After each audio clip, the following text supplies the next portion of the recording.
Krishna, Krishna Krishna, Hare Hare, Hare Ram, Ram Ram, Hare Hare. Hare Krishna, Krishna Krishna, Hare Hare, Hare Ram, Ram Ram, Hare Krishna, Krishna Krishna, Hare Hare, Hare Ram, Ram Ram, Hare Hare.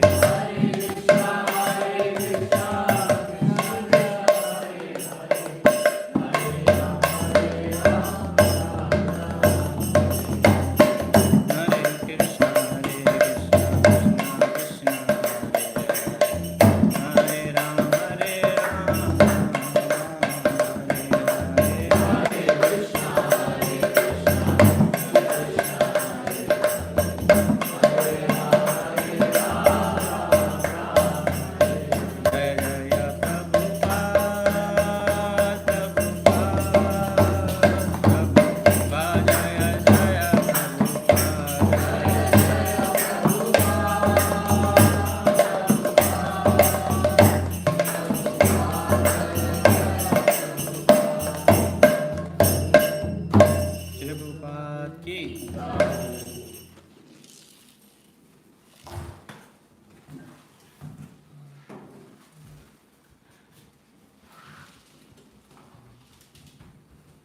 Om Namo Bhagavate Vasudevaya. Om Namo Bhagavate Vasudevaya. Om Namo Bhagavate Vasudevaya. Om Namo Bhagavate Vasudevaya. Om Namo Bhagavate Vasudevaya. Om Namo Bhagavate Vasudevaya. The all-feeling personality of Godhead. Offer my respectful obeisances unto the Buddha. Narayanam namaskritya naram chaiva narottamam devim saraswatim vyasam tato jayam udiyate. Before reciting the Srimad Bhagavatam, which is the very means of conquest, one should offer respectful obeisances unto the personality of Godhead, Narayana, unto Narayana Rishi, the supermost human being, unto Mother Saraswati, the goddess of learning, unto Srila Vyasadeva, the author. Nashta prayesu abhadresu nityam bhagavata sevaya bhagavate uttama sloke bhaktir bhavati naistiki. By regular attendance in the classes of Bhagavatam and by rendering our service to the pure devotees, all that is troublesome to the heart is almost completely destroyed. And loving service unto the personality of Godhead, who is praised with the transcendental song, is established as an irrevocable fact. Om Amyaniti Mirandasya Gnananjana Salakaya Chakshurumlitam Yena Tasmai Sri Guruve Namaha. I was born in the darkness of ignorance, and my spiritual master opened my eyes with the thoughts of knowledge.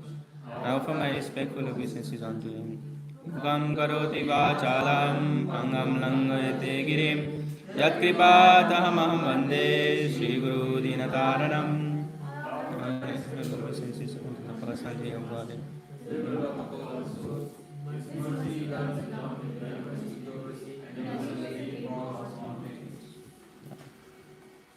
So today we are reading from Srimad Bhagavatam, Canto 1, Chapter 11, texts 16 to 27 and focusing on 26.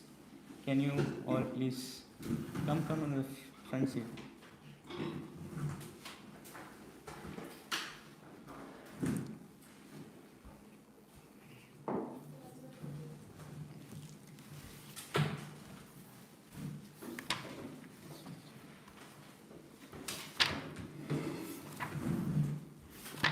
Yes.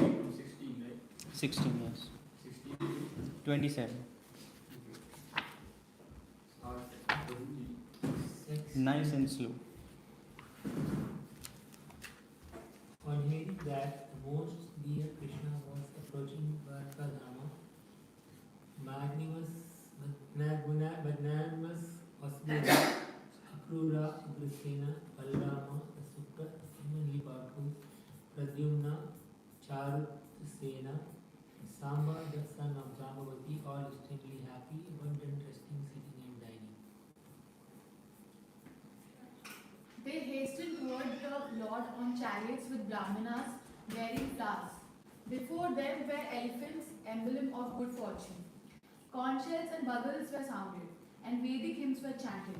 Thus they offered their respects, which were saturated with affection. At the same time, many hundreds of well-known prostitutes began to proceed on various vehicles.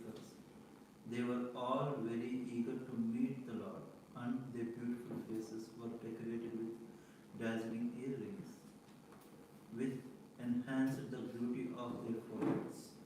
Expert dramatists, artists, dancers, singers, historians, genealogists, and learned speakers all made their respective contributions. Being inspired by the superhuman pastimes of Lord, thus they proceeded on and on. Lord Krishna, the personality of Godhead, approached them and offered due honor and respect to each and every one of the friends, relatives, citizens, and all others who came to receive and welcome him. The Almighty Lord greeted everyone present by bowing his head, exchanging greetings, embracing, shaking hands, looking and smiling, giving assurances, and awarding benedictions, even to the lowest in rank. Then the Lord personally entered the city, accompanied by elderly relatives and invalid brahmanas with their wives, all offering benedictions and singing the glories of the Lord. Others also praised the glories of the Lord. Then Lord Krishna passed over the Purgatory road. All the ladies from the respectable families of Lord went up to the roofs of their priests just to have a look at the Lord. They consider this to be the greatest festival. Text 25. The inhabitants of Dwarka were regularly accustomed to look upon the reserves of beauty, the infallible Lord, yet they were never satisfied.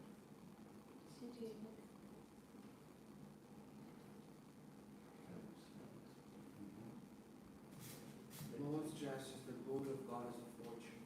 His moon-like face is a drinking vessel for eyes which hanker after all that is beautiful.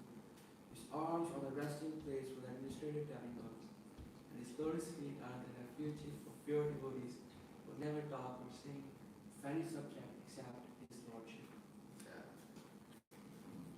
As the Lord Christ along the public road of Dwarka, his head was protected from the sunshine by a white umbrella.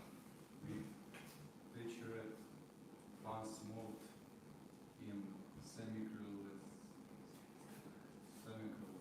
and showers of clouds filled up upon the road.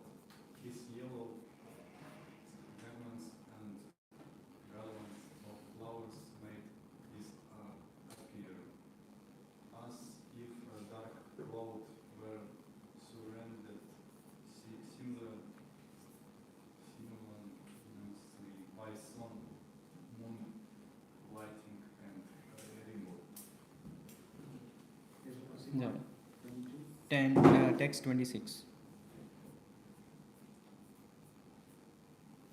Just a minute, I'm trying to. Yeah. Siryo nivaso yashyura. Panapatra mukam drisham. Bhavo loka palanam. Saranganam padam bhujam. Shriyo nivaso yashuraha. Shriya nivaso yasyoraha. Panapatram mukham drisham. Panapatram mukam drisham. Bahavalokapalanam. Saranganam padam bhujam. Shriyo nivaso yasyuraha. Shriyoryasuryasyaraha. Panapatram mukham drisham. Panapatram mukam drisham. Bahavalo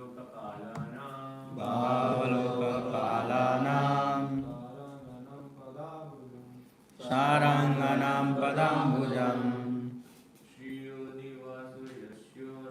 Shriyo Nivaso Yashora Panapatram Mukam Drisham Bhavalokapalanam Padambujam. What word altogether? Shriya of the goddess of fortune. Nivasa, residential place. Yasya, one whose.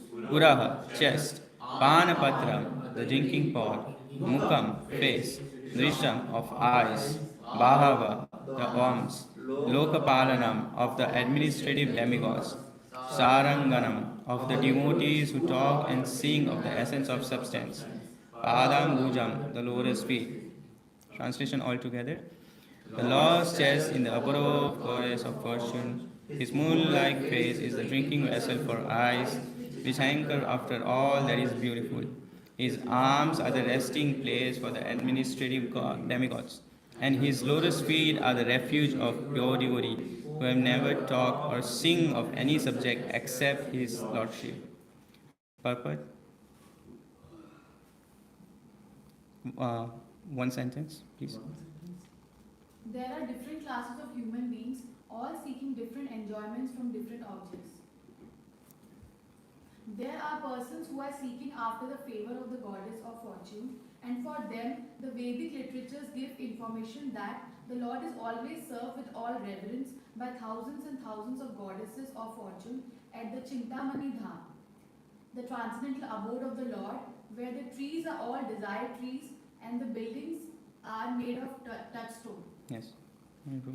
Lord Govinda is engaged there in herding the Survi cows as his natural occupation. These goddesses of fortune can be seen automatically if you are attracted by the bodily features of the Lord. The impersonalist cannot observe such goddesses of fortune because of their dry speculative habit. And those who are artists, overtaken by beautiful creation, should better see the beautiful face of the Lord for complete satisfaction. The face of the Lord is the embodiment of beauty. What they call beautiful nature is but his smile, and what they call sweet songs of birds are but specimens of whispering voice of the Lord. Yeah. Anybody else? Please, Prabhu. Where did you stop? There are. Okay. There are administrative demigods in charge of departmental services of cosmic management, and there are tiny administrative gods in the state service. They are always afraid of other competitors, but if they take shelter of the arms of the Lord can protect them always from the attacks of the enemies. Next. Anybody? Please go. A faithful servant of the Lord engaged in the service of administration is the ideal executive head and can well protect the interest of the people in general. Other so-called administrators are symbol of anachronisms, leading to the acute distress of the people who are governed by them. The administrators can remain safely under the protection of the arms of the Lord. The essence of everything is the Supreme Lord. He is called the Saram. And those who sing and talk about him are called the Saramas. or the pure devotees. Thank you. Next, please. The pure devotees are always hankering after the lotus feet of the Lord. The lotus has a kind of honey which is transcendentally relished for the devotees. They are like the bees who are always after the honey. Sri Rupa Goswami, the great devotee Acharya of the Gaudiya Vaishnava Sampradaya, has sung a song about this lotus honey, comparing himself to the bee. O my Lord Krishna, I beg to offer my prayers unto you. My mind is like the bee, and it is after some honey. Kindly therefore give my bee mind a place at your lotus feet, which are the resources for all transcendental honey. Thank you. Next, please. I know that even big demigods like Brahma do not see the rays of the nails of the lotus feet, even though they are engaged in deep meditation for years together. Still, O infallible one, my ambition is such, for you are very merciful to your surrendered devotees. O Madhav, I know also that I have no genuine devotion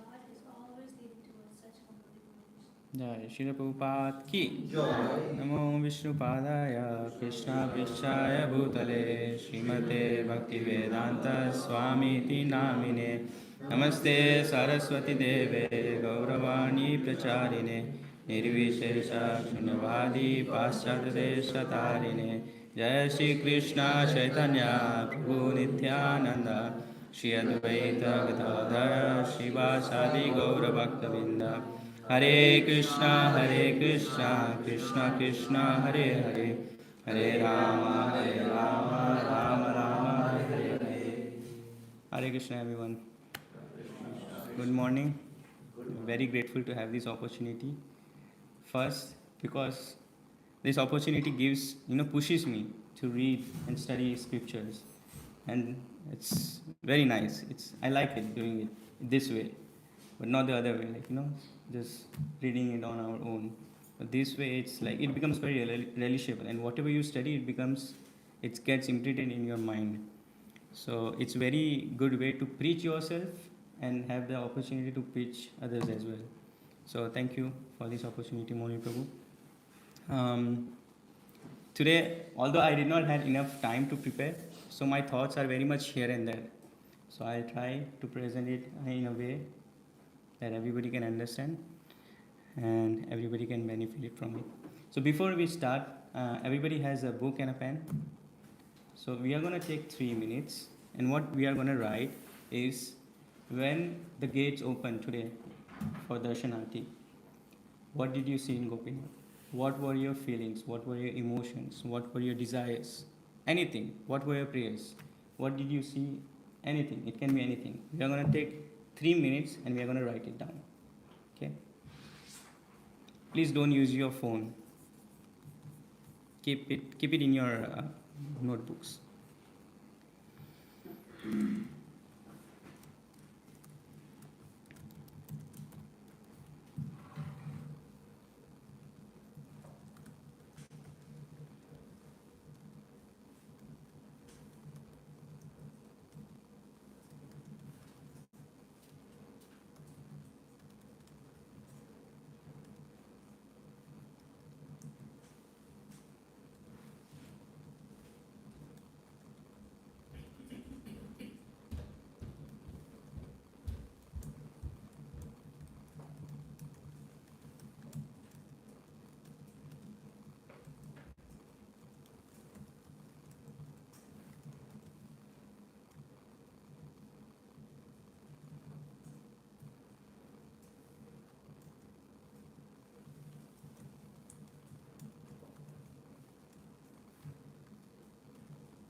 thumbs up. Please remind me to use this towards the end of the class because I always do this and I forget this. So, what's happening is in this section of Srimad Bhagavatam is Krishna is returning from the battle of Hastinapur, and all the residents of Dwarka were in misery, were in ignorance, as if they were shaded by the thunderstorm clouds, and they were praying for Krishna's well-being and everything. And as Krishna enters, it's a festival of joy. Everybody is running to see him. Everybody is coming so they can have the darshan of Krishna to see if Krishna was safe or not, if he is hurt or not. So everybody is in ecstasy. Everybody is in joy. There are many things that it's mentioned here. Few of them caught my eyes. If we go in verse 19. Verse 19. It's mentioned that at the same time, many hundreds of well-known prostitutes began to proceed on various vehicles. They were all very eager to meet the Lord, and their beautiful faces were decorated with dazzling earrings which enhanced the beauty of their foreheads. We have prostitute in the city of Dwarka, the city of God. That's a very strong statement. If a newcomer sees this, they will be like, what kind of God this is? But in the purport, Srila Prabhupada has explained it so nicely that you can understand the balance in society. It is needed in this age of Kali Yuga. So it is mentioned here that this class of women is very much needed for the regulation of society. If it's not there, the common man will drag others into this business forcefully. So we need someone like this already in this class. But there is a criteria of why they are accepted in the society, and it is mentioned in the purport. If someone can read from the second paragraph, is it there?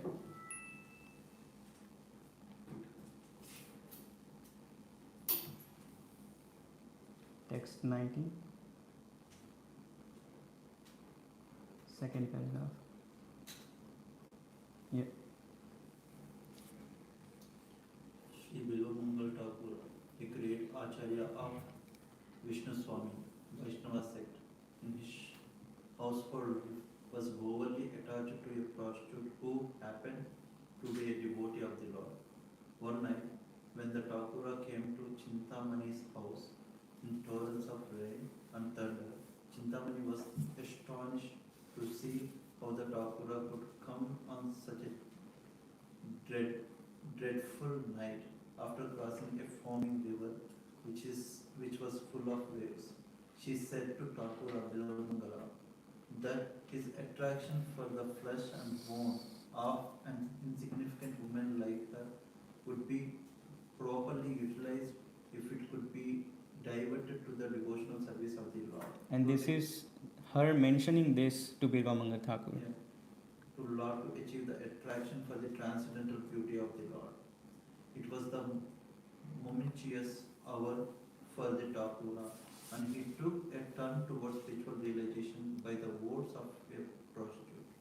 Later on, Thakura accepted the prostitute as his spiritual master, and in several places of his literary works, he has glorified the name of Chintamani, who showed him the right path. Next, please continue. Anyone? In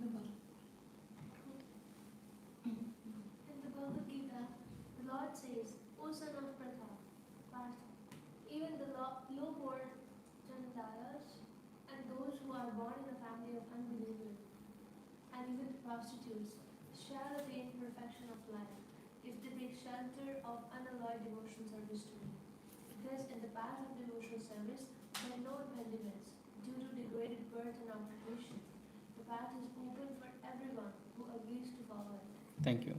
So, very, very heavy point Prabhupada is mentioning here, but in a very sweet way. Only if you have the taste for scriptures, you will be able to understand.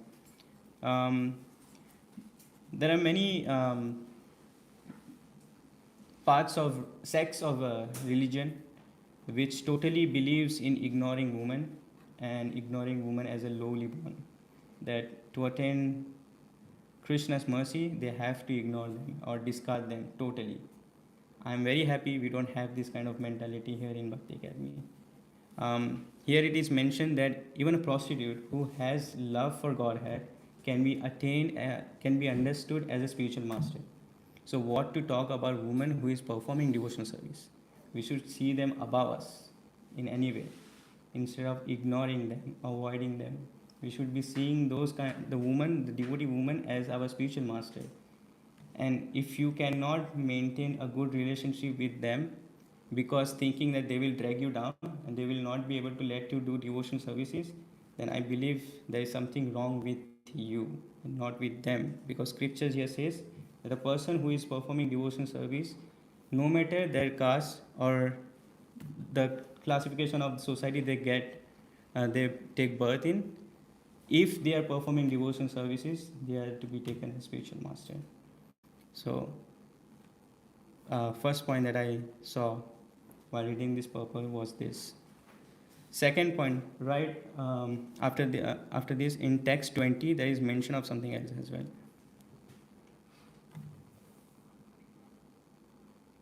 Can we read the translation again? Expert. Please read. Expert dramatists, artists, dancers, singers, historians, genealogists, and learned speakers all gave their respective contributions. Being inspired by the superhuman pastimes of the Lord, thus they proceeded on and on. Yes, and in the same verse, in the purport, can we read the last 4 lines? I'll read it. Just go a little above. Therefore, expert players in drama, dancers, singers, speakers, etc. are required for the spiritual enlightenment of the common man. The genealogist would give account completely of the descendants of a particular family. Even at the present moment, the guides in the pilgrimage sites of India submit a complete account of genealogical tables before a newcomer. This wonderful act sometimes attracts more customers to receive such important information. This eradicates other misconception of the society that if you are performing spiritual practices, why do it on a grand scale level? Why have concerts and everything? Because it is mentioned in the Bhagavatam that this kind of expert players in drama, dancers, singers, and speakers are very much needed for the common man to attract them towards the spiritual path. So I'm saying not because of all of you, but I have heard many times from outside of the temple that, when one is doing devotion services, why this kind of needed? Like, we don't need to act Mahamantra on a grand stage. It's a very personal thing, but this is also one of the ways which scripture mentions that we can attract newcomers to the spiritual path. And the third point that was mentioned somewhere over here, which I don't remember right now, but I will just mention.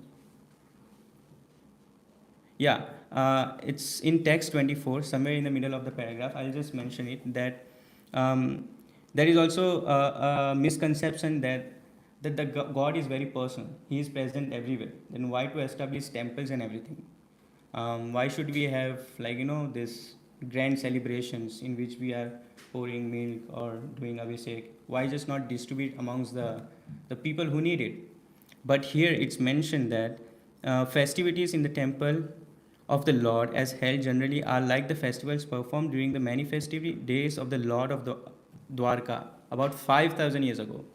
The authorized acharyas who know the science perfectly install such temples of the Lord under regulatory principles, just to offer facilities to the common man, but person who are less intelligent. Facilities to the common man of a person who have less intelligent, without being conversant with the science, mistake this great attempt to be idol worship and poke their nose into that to which they have no access. Therefore, the ladies or men who observe festivals in the temple of the Lord just to have a look at the transcendental form are 1,000 times more glorious than those who are non-believers in the transcendental form of the Lord. So, this kind of temples, establishments is very much needed to preach the science of Vedas, the science that is given in the scriptures. By only these scriptures, we can eradicate the ignorance that the common man is under, and they have no idea. So this is also very much important. So you have the answers to the question if you ever get asked why is the temple needed. It is needed for this kind of purpose. For the very much liberation of the soul that is asking you the same question. Now coming back to our text 26. It's so sorry for going little on the misdirection. The main theme of the class today was the glorification of Lord's beauty. Now, I don't know what I would have glorified Krishna's beauty. Everybody is aware how beautiful Krishna is and how attractive he is. And Nityananda Prabhu yesterday did that bhajan. What was the bhajan? Yes. Wonderfully describes Lord's beauty. So, Krishna is all attractive. It's one of the six opulence of Krishna is beauty, all beauty, right? I had a point that Krishna is not beautiful because he is all attractive, all beauty. Beautiful is beauty because it's coming from Krishna. So, understanding that point, we can think that everything that we see, everything is a fraction of Krishna's, like Krishna, we are part and parcel of Krishna's. So whatever beauty we see around us is coming from Krishna directly. And it is also mentioned here that what they call beautiful nature is but just a smile of Krishna. And whatever we hear from the birds, like whatever noises they make, this is just a fraction of the Krishna's whispers. So in this verse, there were four sections that were mentioned. The beauty of Krishna. The second is resting place of all the administrative demigods. So second is power is mentioned, and the lotus feet are the refuge of pure devotees. And the third is the shelter that the devotees always take is of lotus feet, the love. So there are four classes of men, as we are aware of, that approaches Krishna. Which are those? One who is in distress. One who is in distress. One who is seeking wealth. One who is seeking wealth. One is inquisitive. One who is inquisitive, who is in search of knowledge. And the fourth is? Surrender, but like there is one specific word. I'm asking because I also don't remember. Jnani. No.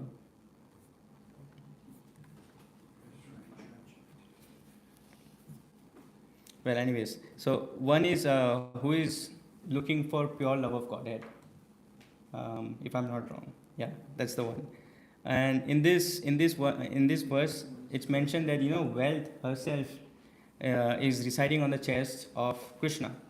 Now, what happens? Looking at all the gopis, Krishna dancing with all the gopis,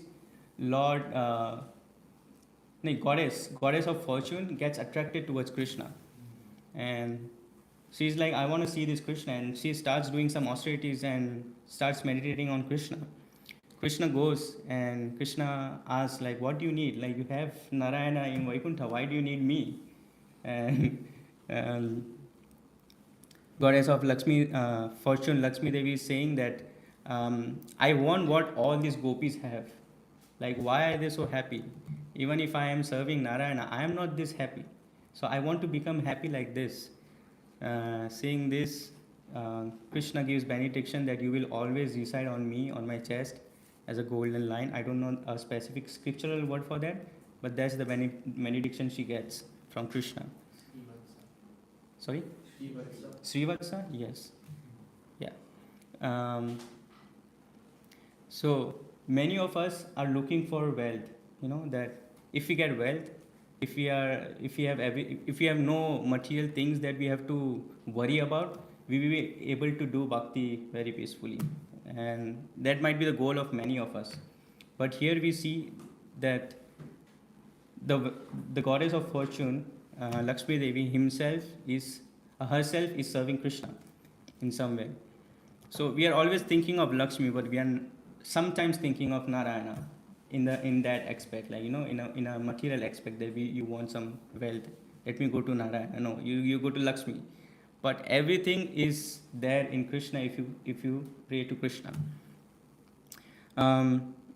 Here it is said that a devotee is always taking refuge in the lotus feet of Krishna. Why is the lotus feet of Krishna the refuge of devotee? It's a very common question, and we all know the answer to this.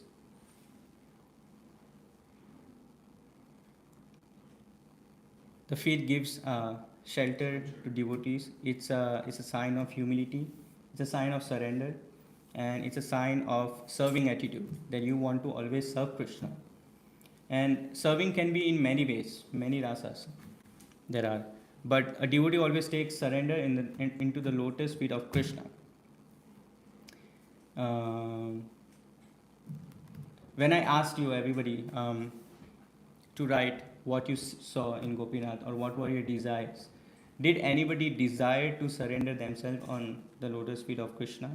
Did anybody glorified to surrender themselves on the lotus feet of Krishna? Can someone? If anybody did, please raise your hand. Nobody. Everybody's mellow was different, right? They were trying to be with Krishna, but not in this surrender mood.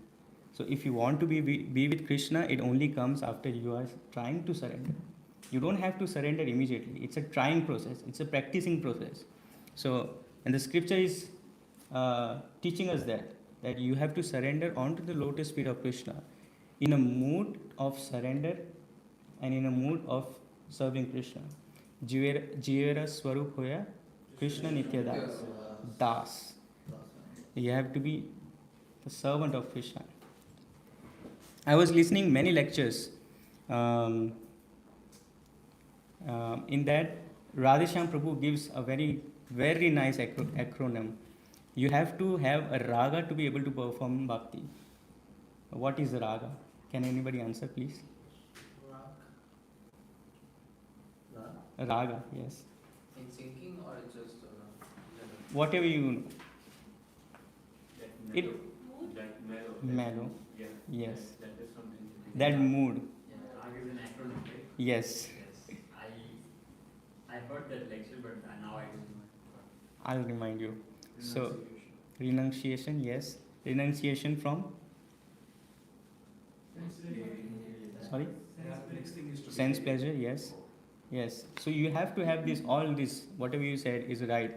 But Radheshyam Prabhu, His Grace Radheshyam Prabhu gives this acronym, and which is the shortcut of attaining all that you said. Raga is, R is respect for devotees, A is admiration for devotees of the Lord, G is gratitude towards the devotees of the Lord, and A is appreciation towards the devotee of the Lord. This is the short form and shortcut to getting the utmost thing that all the acharyas, that all the gopis are getting, Krishna Prema. This is the shortcut to get the Krishna Prema, to see everybody as the devotees of the Lord and have the raga for them. What is the second one? Second was admiration for the devotees of the Lord. This was Last one is appreciation for the devotees of the Lord. and the second one is then Admiration. okay. And G is gratitude. R is respect towards all the devotees. Now, Prabhupada mentions Srila Rupa Goswami in the purport, and I was reading somewhere, and Srila Rupa Goswami mentions a very beautiful analogy of how and what a devotee is trying to do. So, Srila Rupa Goswami compares our heart to a barren land, to a desert. That our heart is a desert. And in today's age, what do people do in a desert? They're having big festival. What's the name of the festival? I forgot. They would dress like punks, and they are having music festivals and stuff. That is a festival kind like that, right? Coachella, something like that? Yeah. Coachella? Something like that. There is one more, there is another one. Yeah, in the desert. Coachella. The city is not enough for them. In the desert, they are doing a concert. So this is Kali Yuga. This is the age of Kali. Today's men trying to do party in the desert. But what are devotees? Devotees are more crazier than that. What do devotees do? Devotees in that desert try to sow the seed of bhakti. How is that possible? A devotee is crazier than these guys who go to desert to do party. They try to sow the seed of bhakti in the amidst of desert. So Srila Rupa Goswami further says that trying to get sense gratification from this material world is like getting one drop of water, pouring one drop of water in this desert of heart. Do you think your thirst of pleasure will ever be extinguished? No. You need the ocean of Krishna's love to extinguish the thirst of this barren land in this heart. So, Srila Rupa Goswami is saying that you have to associate with Krishna to be able to get that unlimited mercy, unlimited love. And only through associating with Krishna will that the seed in our heart will grow. Only through the association of Krishna. Prabhupada mentions that, it's also mentioned in the scripture that we are very lucky if we get birth in aristocratic family. But what good is that birth if Krishna is not there in that family? If Krishna is not the center of our life? So Prabhupada further says in one of the lectures that getting birth in aristocratic family or engaging in material pleasure, it's like drinking on top of being hungover. It's like you are already in a toxic world, and in that toxic world as well you are doing intoxication. So it's like that. So if Krishna is not center of your life, then it's like being in intoxication. And if Krishna is part of your life, then even the low grade born Chandalas, Sudras, Vaishyas and prostitutes or dog eaters are also considered the devotees of Lord, and they are also considered to be our spiritual master if they have the quality of devotion in them. So, and I'm lost here, bear with me.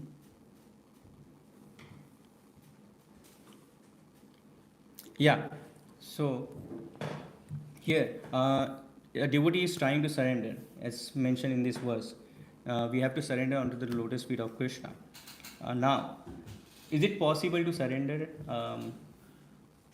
just once and let it go, then you do whatever you want to do?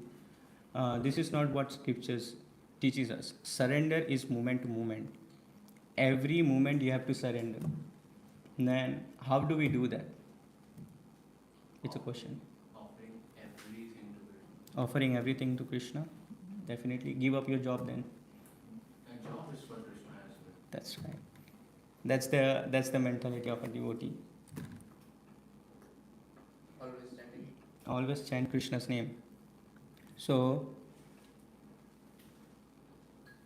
Krishna says in Bhagavad Gita 5:29 Bhoktaram Yagyatapasam, a person in full consciousness of me, knowing me to be the ultimate benefactor of all sacrifices and austerities, the supreme lord of all planets and demigods, and the benefactor and well-wisher of all living entities, attains peace from the pangs of material miseries. Everything, we have to see everything in relation to Krishna. That's the meaning of being Krishna consciousness. How many of us are living in temple? We are living in temple. All of whoever raised their hand. You are not living in temple. Where are you living? Home. Huh? Home. Home. Okay, that's good. You are living here, but are you actually living here? The question is, or are you living here? Here or here? It's here most of the time. Right? It's like back and forth. You are coming in and out, coming in and out. But Krishna says also in Bhagavad Gita 8:14. For one who always remembers me without deviation, I am easy to obtain, O son of Partha, because of his constant engagement in devotional service. Without deviation. Constant engagement in devotional service. Are we doing that? Constant engagement? That's the question. So, we are very fortunate, very, very, very fortunate to be able to living in the Dham. Here we have reminders of Krishna all the time. And here the glories of Krishna is going on all the time. Even if you are sleeping 12 a.m., 1 a.m. at the night, there is still someone glorifying Krishna. There is always some recording of Prabhupada or some Harinam going on in Harkumar Prabhu's office. If you are awake, just go to the kids area and just try to listen. So Krishna is being glorified 24/7 in this temple. This is the Dham of Krishna. And it is said Krishna is not different than his Dham, his name, his Roop, his pastimes. Yes. So we are, how are we associating with Krishna? Through his name, through his pastimes that we are doing right now, through his Dham, that we are living in his Dham, and through his form, we have a very wonderful, beautiful deities, Shri Radha Kishore Gopinath. So how lucky we are. But are we really living here, or are we living here?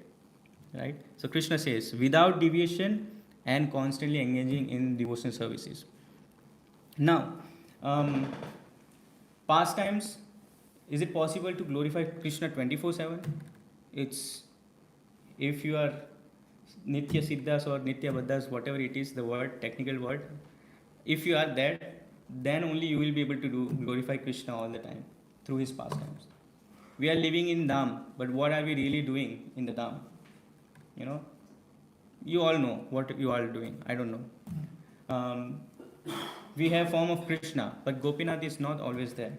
He is there always, but he is behind the doors. You cannot see him.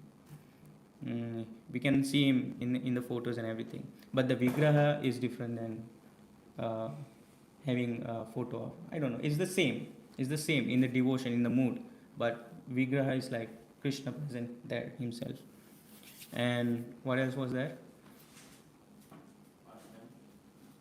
Okay, Nam. But is it possible to always think of Krishna's name?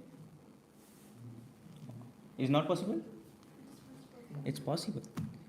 To be chanting always. It's possible. Please recite after me. Nama Chintamani Krishna Chaitanya Rasa Vigraha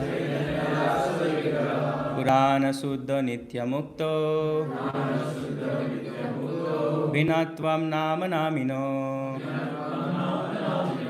This is CC Madhya 17:133. So the translation of this verse is, the holy name of Krishna is transcendently blissful. It bestows all spiritual benediction, for it is Krishna himself.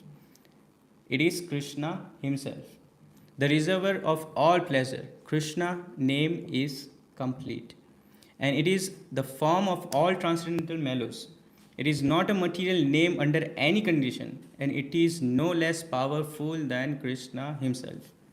Since Krishna's name is not contaminated by the material qualities, there is no question of its being involved with Maya. Krishna's name is always liberated and spiritual. It is never conditioned by the laws of material nature. This is because the name of Krishna and Krishna himself are identical. So how lucky are we to be able to live in Dham, eat Krishna Prasadam, discuss his transcendental pastimes, see his transcendental form, and also chant his transcendental name, which is non-different than Krishna himself. Anytime we can say the word Krishna and it's like associating with Krishna himself. But Subhadra, Rohan, Sarthak, Shreyanshi, Farah, if I say your name and if I ignore you, how would you feel?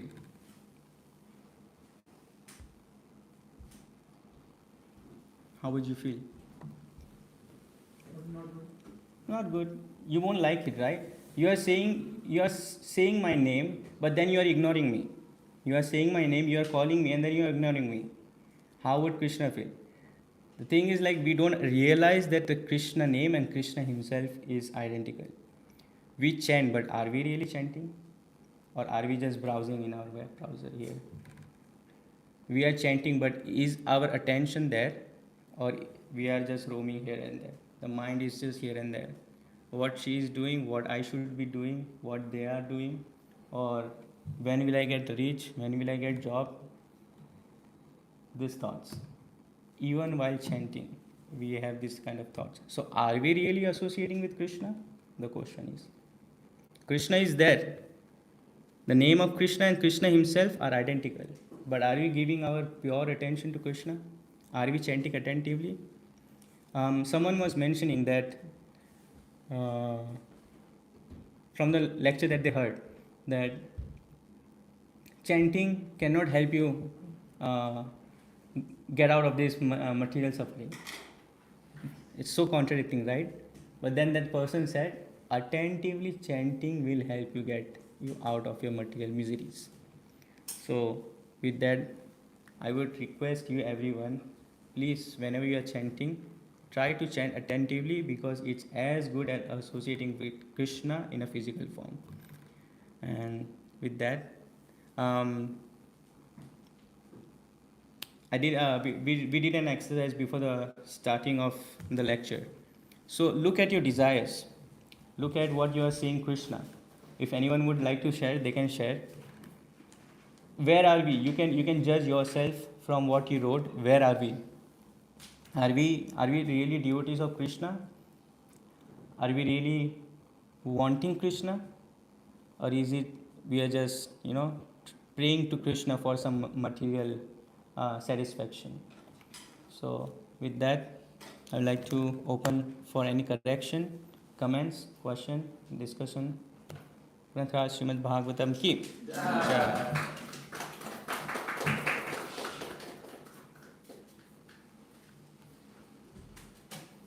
Yes, Prabhu. I like this learning, but Raga. I was very funny because I was thinking R will stand for regulated sadhana. BS is coming. Respectful devotees. But yeah, everything related to devotees. I was hearing in a lecture, it's mentioned that, Om Agnaniti Mirandasya Gnananjana Salaka Chakshurmitam. My spiritual master will, what is the translation? I forgot. I was born in the darkness of ignorance, and my spiritual master opened my eyes with the first light of knowledge.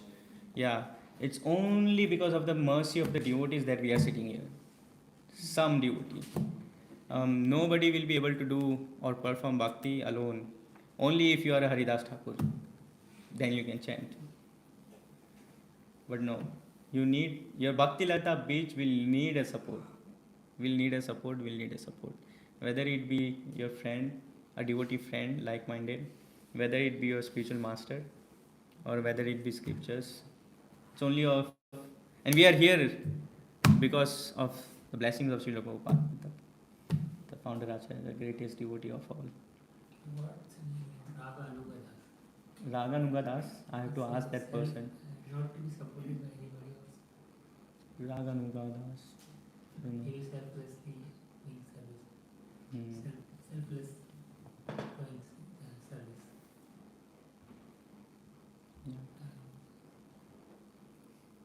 We don't have any support of our Guru.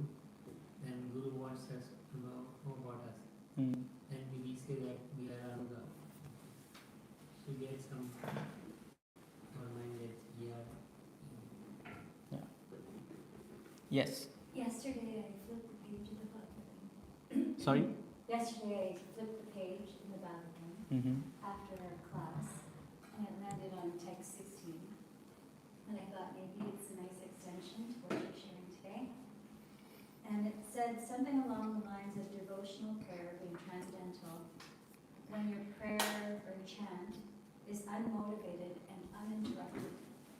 So uninterrupted by the thoughts that you mentioned, Yeah.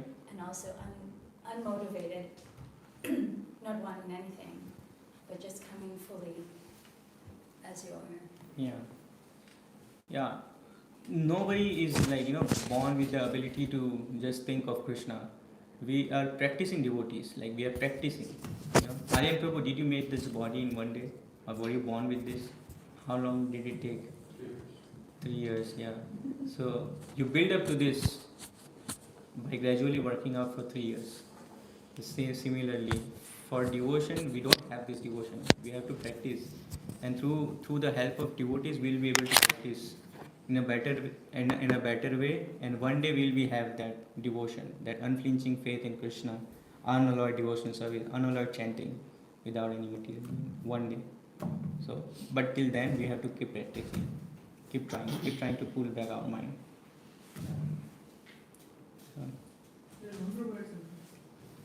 Yeah. Thank you, Prabhu, for wonderful class. My question is from the verse you quoted from Bhagavad Gita. And we should see everything related to Krishna. Talking about me, we are in spiritual temples, and I'm also in college, so sometimes I have to go there. So it's like material and spiritual thing. So how do you see everything related to Krishna? Material and spiritual things In day-to-day life. The way I see it, like it's isn't it your duty to study, to be able, you're studying so you can sustain yourself in this material world, which is very much needed sustenance, because you cannot just go to spiritual world directly. To be able to do comfortably bhakti, you have to be earning, you have to sustain your body. So I was just seeing that way, that only for sustenance, only for if your life is oriented towards devotion, only to be able to do this devotion service regularly, you are doing the material aspect. So just a balance. And somewhere in Bhagavad Gita, I cannot remember right now, Krishna or someone says, or Prabhupada says, I don't know, forgot, lost the track of thought. But yeah.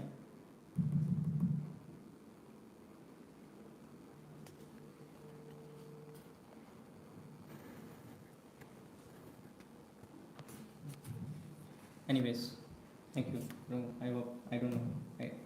Anybody has anything to say? How do you see everything in relation to Krishna? It's a practice, Prabhu. It will not come just like that. You have to see things related to Krishna with Krishna, like chanting. Sometimes we are very impersonal. We cannot even. I'll talk about myself. When I'm chanting, I don't know why I'm doing it. Krishna is out of window. So first we have to see spiritual things in relation to Krishna, and then slowly material things will also will be able to see in relation to Krishna. It's a practice. It will take lifelong, but we have to start with spiritual things. Morning hours completely for Krishna, nothing material. And then when you go in the material world, then you'll also be able to remember Krishna. But keep it separate first. Try to see Krishna in spiritual things first, completely absorbed. And then you'll be able to see Krishna in material things. Yeah. This is what I heard from a devotee, Vraj Vihari Prabhu. He said, keep it separate first. Don't try to merge everything. Keep it separate. Then slowly you can integrate Krishna in your material things also.